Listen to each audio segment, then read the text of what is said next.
Hello, xin chào tất cả các quý bạn và các anh chị nha. Hôm nay em có làm được mấy hộp măng ớt và em muốn quảng bá và muốn bán đến cho tất cả các quý vị anh chị gần xa để biết. Và nếu có ai có nhu cầu thì vui lòng liên hệ với em Giàng A Câu. Ờ, Măng ớt này là mùa này là mùa mới đầu mùa nhá. Bây giờ đang là dưới tháng 10 là măng ớt đầu mùa. Nó cái này em đã làm rất là ngon và ok rồi. Thì nếu các bạn muốn xem chi tiết về cách mà em làm thì vui lòng ấn Giàng Câu ơi, thì các bạn sẽ thấy măng ớt Giàng Câu ơi đó là rất là làm chi tiết từng tí một. Và cái này là em muốn giới thiệu đến cho tất cả các quý vị anh chị và các bạn. Nếu có ai có nhu cầu thì vui lòng liên hệ. Và một lọ này em bán với giá là 50.000. Và bên anh chị muốn mua thì phải gửi ship giúp em nhé. Và cái măng này là em làm để thứ nhất là để muốn giới thiệu đến cho tất cả các quý vị anh chị và các bạn gần gần hoặc xa để cùng biết về món măng ớt. Và thứ hai là em cũng muốn làm như này để thêm một ít thu nhập cho gia đình, để trang trải cho cuộc sống của người gia đình ở trên vùng cao em. Đó, thì cái này là mẹ em cùng làm nữa, mẹ em bảo là thử làm xem có ai muốn mua không. Thì em đã làm được bằng này. Đó, nhìn rất là hấp dẫn và rất là ngon luôn. Thì cái cách ăn cái măng ớt này ấy, thì chúng ta lấy một cái bát, xong rồi chúng ta lấy cái thìa hay cái muôi gì đó, lấy ra khoảng nửa bát con, ăn bao nhiêu thì lấy bấy nhiêu đó. Đấy, ý em là như vậy. Xong rồi chúng ta sẽ lấy một ít mì chính ấy, mì chính bột ngọt đó ạ. Chúng ta trộn vào và khuấy đều, trộn đều lên. Sau đó dùng thôi, măng ớt mà. Cái này là đã hoàn thành rồi. Chúng ta chỉ cần cho thêm ít gia vị vào là chúng ta ăn thôi. Hoặc là cái măng ớt này có thể dùng để nấu xào thì các kiểu luôn. Như ở trên vùng cao em thì em hay xào thịt gà băm này, và thịt trâu bò băm. Và mấy hôm trước mẹ em còn xào trứng nữa, ăn cũng rất là ngon.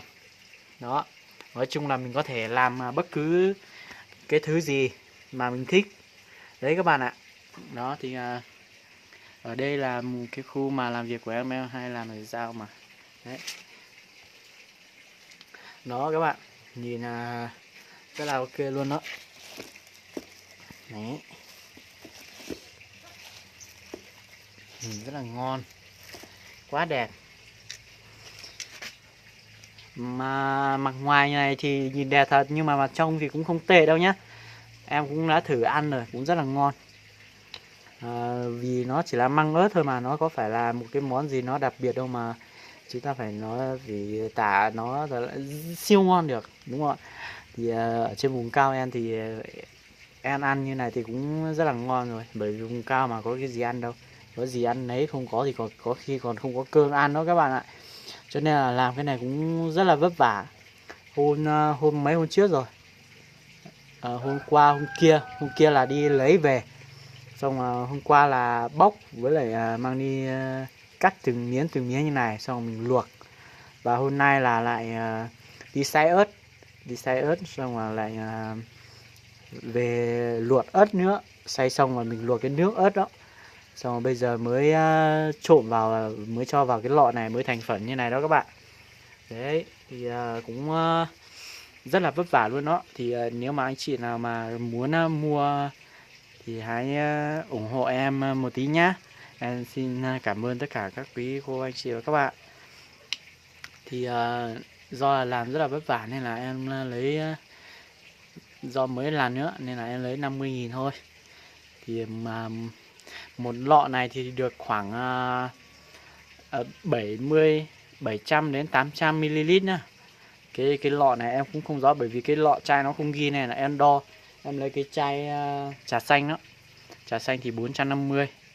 Thì em lấy hai chai nước đổ vào thì đổ được một chai vào một nửa chai, gần hết một chai. Đó thì em áng chừng là bằng như vậy. Thì nói chung là nó cũng ăn trong gia đình thì cũng đủ ăn khá là vài bữa. Còn nếu mà Ngon thì cũng ngày nào cũng ăn thì cũng hết nhanh thôi mà. Đấy. Thì món măng ớt của em là như vậy đó. Sẽ xem với bên này nhá. Và em do là làm này.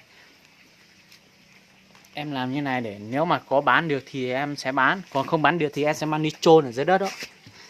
Đó, cái cách bảo quản ở vùng cao là mang đi chôn ở dưới đất nhé các bạn nhé. Đấy, mang đi chôn ở dưới đất thì nó sẽ không bị thiêu nhanh. Đó, tức là mình sẽ giữ được khả năng trời mà nó ở dưới đất đó. Thì sang năm, ví dụ như bây giờ mình chôn ở dưới đất mà không để cho nó hở ở trên mặt đất đó, thì sang năm đến mùa này mình đi đào ăn vẫn rất là bình thường, không sao cả. Mình bọc kín rồi, mình lấy túi bóng bọc kín vào.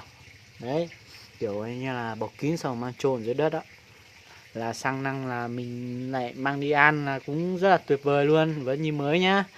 Đó, thì cảm ơn tất cả các quý vị anh chị và các bạn đã theo dõi video chia sẻ măng ớt này của em.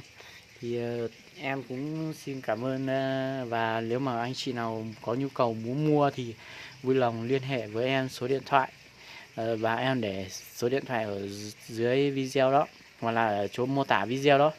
Thì bây giờ xin chào tạm biệt tất cả quý cô bác anh chị và các bạn. Bye bye. Anh nhớ ủng hộ em một lọ măng ớt nha. Măng ớt này mang tên là măng rừng. Măng này lấy ở trên rừng nhưng mà em đặt tên này là măng Giàng Á Câu. Cảm ơn tất cả mọi người ạ. Bye bye.